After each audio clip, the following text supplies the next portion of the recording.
À 85 km au nord de Beyrouth, Tripoli est une ville de contraste.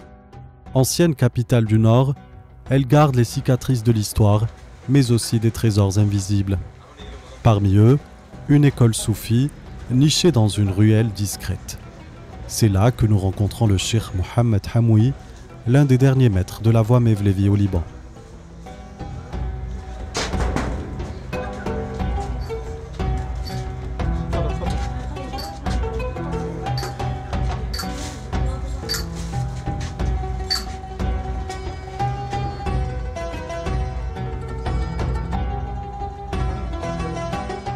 عم نزعج من بعض الرجال تيشي يوقفني.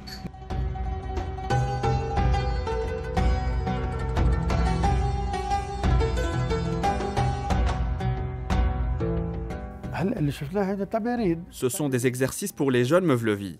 Ils apprennent les mouvements et leur signification. Ils tournent, et cela est bien connu dans le soufisme. Mais leurs gestes renvoient à de nombreuses significations. Ils symbolisent le cheminement de l'être humain, de sa création jusqu'à sa mort. Dans cette école, des enfants aussi jeunes que 3 ans s'entraînent à la danse rituelle. Mais ici, tourner n'est pas un divertissement, c'est un rituel, une discipline. Mohamed Hamoui incarne une lignée. Sur les murs de la Zawiya, il nous montre les portraits de ceux qui l'ont précédé.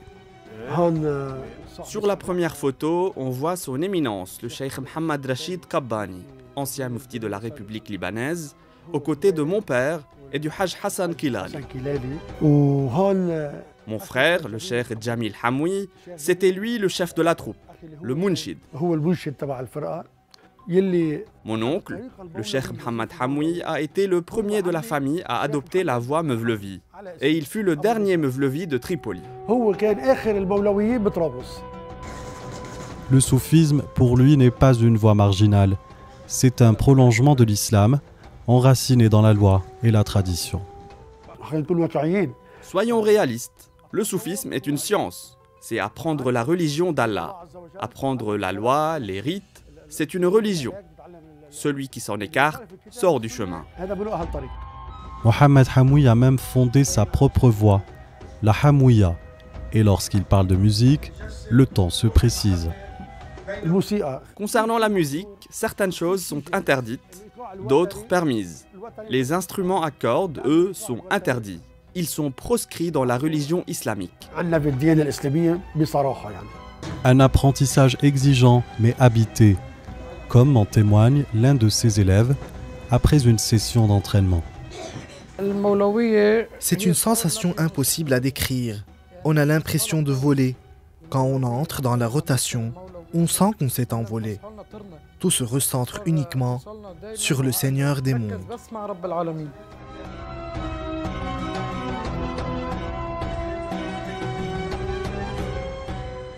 À quelques minutes de là, sur les rives du fleuve Abou Ali, se dresse la Tahiya Mevlevi, un bâtiment construit en 1619 sous l'Empire ottoman. Chaque mercredi, on y récite le Coran, on y danse, on y prie.